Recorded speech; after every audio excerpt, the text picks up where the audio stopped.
คู่พิเศษ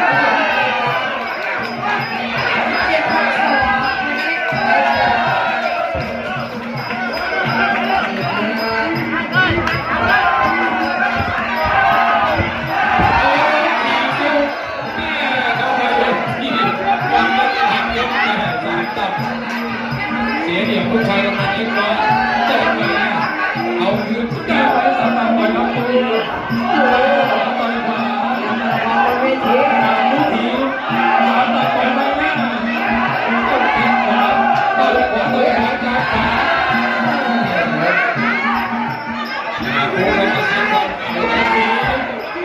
ที่สองเก่าเนี่ยต้องทำทุกขณะตลอดไป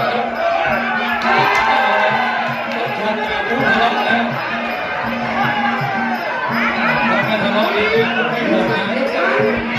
ใครจะก็ไม่เห็นอย่างผู้หมดก็นั่นเองส่วนทะเลาะเรื่องเอาเลย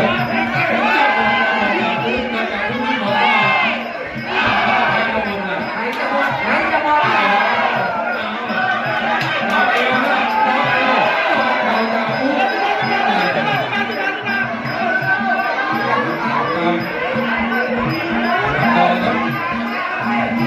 รู้จักครับแต่ตอนนี้เราเอวขวายังไม่ได้พูดไม่แข็งเวทีครับหลังเวทีจับลูกโยกเข้าไปต่อครับตีต่อยจับคนผู้ทำเป็นเรื่องจับลูกเทวยกสั่งในตรงนี้